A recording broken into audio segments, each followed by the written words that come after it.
Halo, selamat pagi. Bertemu lagi bersama saya, Arista Septi Dwi Artami, dengan NIM 252225-9.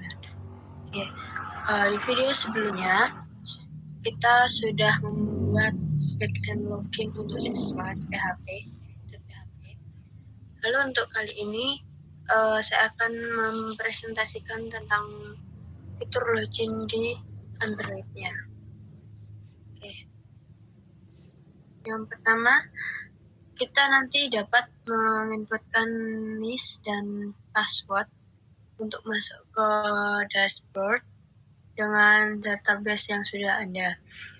Oke, yang pertama kita ke bagian login KT di programnya. Lalu kita dapatkan input dan password. Di sini file isi NIS, edit NIS text to string. Lalu ada file isi password untuk mengisikan passwordnya, edit password text to string.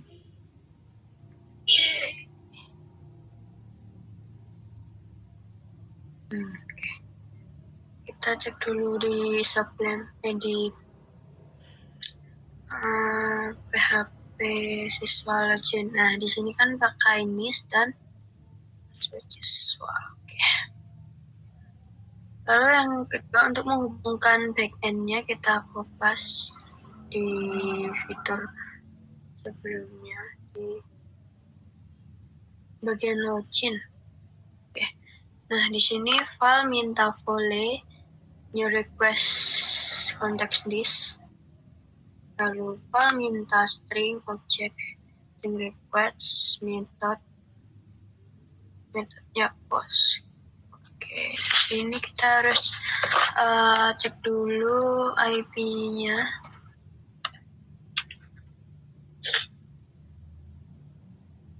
Kita harus cek IP-nya. Jika IP-nya berubah, kita harus ubah dulu di kodenya. Oke, IP address-nya kita kopas aja di sini di bagian URL Android Amico. Oke. Nah, ini harus diupdate terus karena ubah-ubah. Oke, IP-nya sudah saya ganti. Oke, lalu di sini untuk pemanggilan respon kita panggil JS object JS respon. Oke, lalu jika respon hasilnya sukses, ini akan menyimpan data pengguna ke dalam season menggunakan var season get start reference nama siswa mode private lalu edit. Lalu session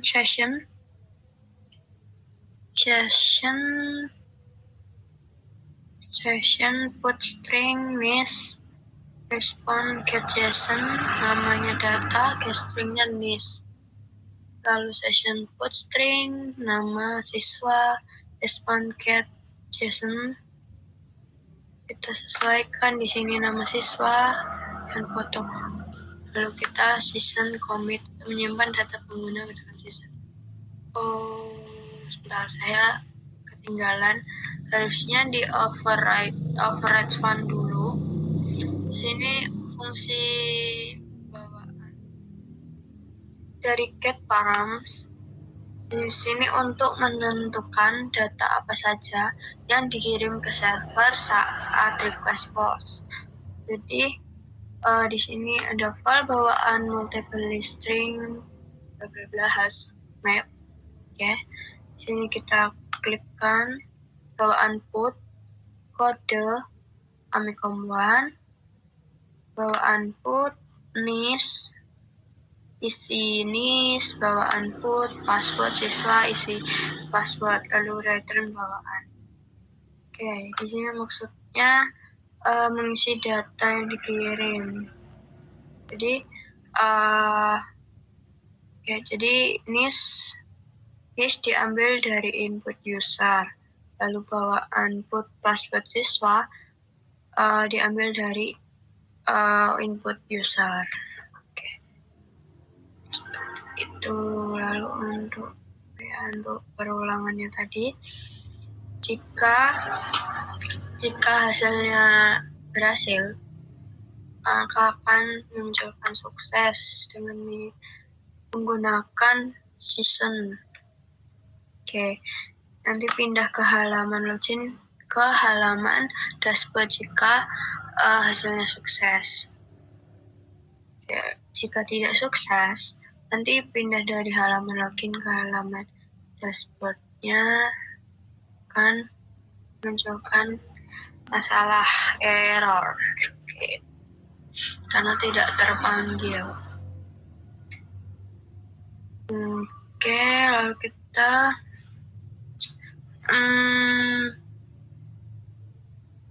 beralih ke dashboard dashboard XML. Sebentar.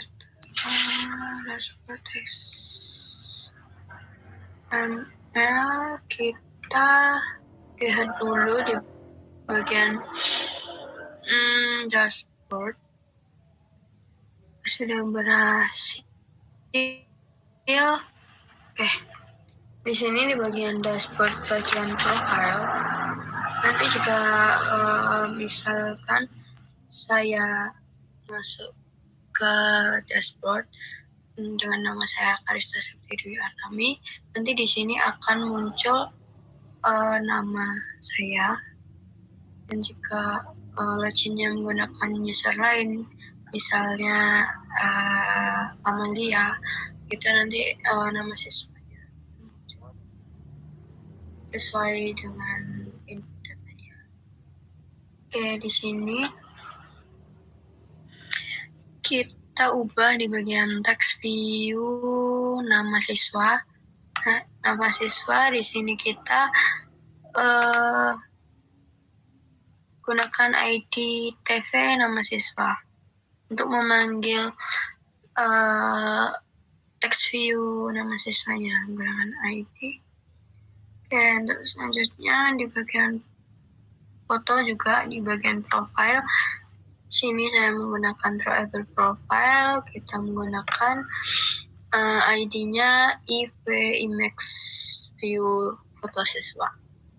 Oke, setelah itu kita beralih ke dashboard KT.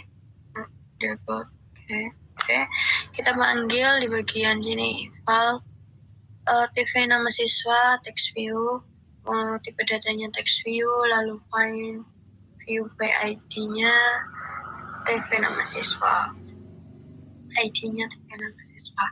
Dan di bagian IMAX view-nya juga kita masukkan foto siswa, tipe data IMAX view, lalu find view by ID-nya review foto siswa. Oke, untuk di bagian video 21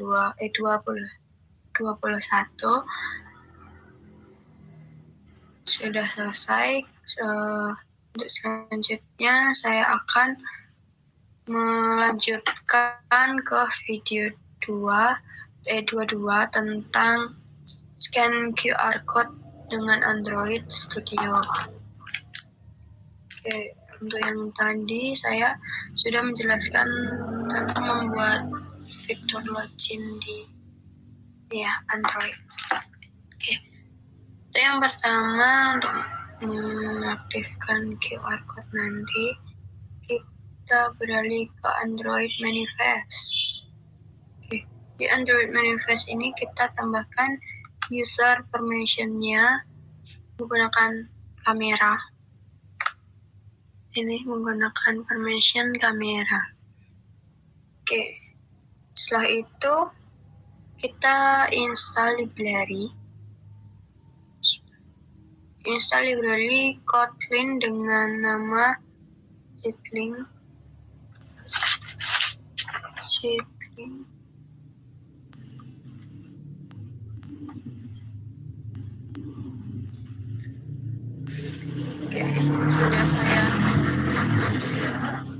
buka seedling Android.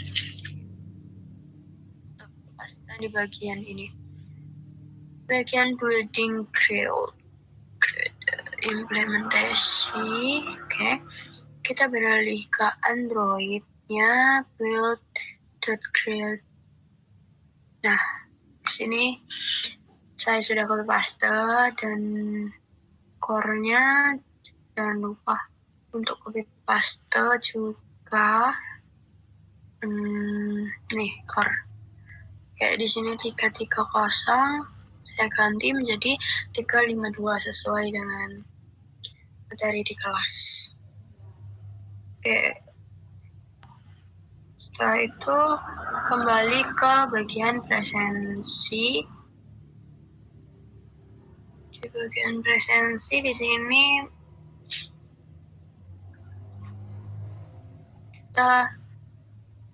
kita panggil var TV hasilnya text view datanya. Kalau di sini var button scan-nya pakai button. Lalu override-nya untuk menentukan data baca kayak on grid. Ke super one. Oke. Di sini saya masukkan TV hasilnya dan view by ID-nya TV hasil, lalu button scan untuk men-scan-nya nanti. Oh ya, sebentar. Di bagian XML-nya kita lihat dulu. Oke, nanti tampilan untuk presensinya seperti ini. Jadi nanti di sini ada hasil scan-nya kode berapa, lalu di sini ada button scan QR presensi. Oke, di sini text view menggunakan ID TV hasil untuk teksnya hasil scan, dan button pakai scan QR presensi, lalu ID-nya button scan. Kita panggil di presensi pemrograman presensinya. Kita tampilkan di bagian line 2526 dengan script TV hasil, ID TV hasil, button scan, lalu view play ID-nya PTN scan. Oke, lalu untuk button scan ini nanti akan ditekan menggunakan PTN scan menggunakan fungsi set on click listener untuk fungsi klik button. Nah, di sini untuk mengecek apakah sudah permission yang digunakan menggunakan kamera. Jika konteks compactnya check self permission konteks disk permissionnya kamera, lalu muncul mulai scan QR. Jika belum, nanti ada kodenya di sini, request kode 919. Nah, di sini selanjutnya untuk menerima permintaan kamera, ada notifikasi permintaan kamera. Oke, untuk ini override fund menggunakan override fund information threshold. Information array out string. Lalu super on rest permission result.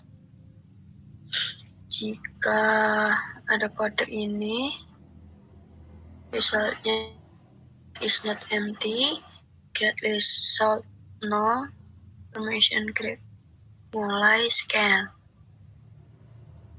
Langsung scan. Jika tidak,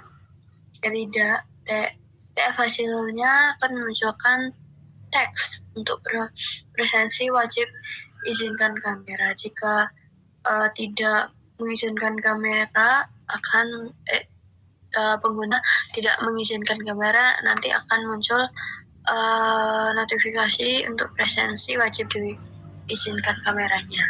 Oke. Lalu selanjutnya untuk memulai scan, di sini gunakan private font, mulai scan QR code. Untuk memulai font mulai QR code dengan file aturan scan option.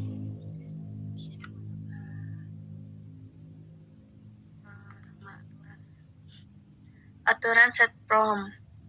Nah, nanti akan mengarahkan kamera ke QR code. Untuk aturan set web enable true, orientation located true, jalankan QR code launch. Aturan input aturan. Oke, di sini untuk memulai scan QR code-nya.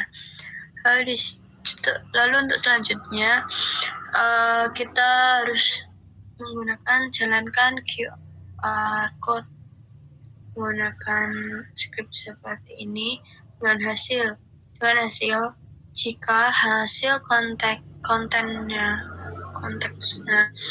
tidak sama dengan 0, maka TV hasil teks hasil scan Anda tambah hasil konteks to string. Jika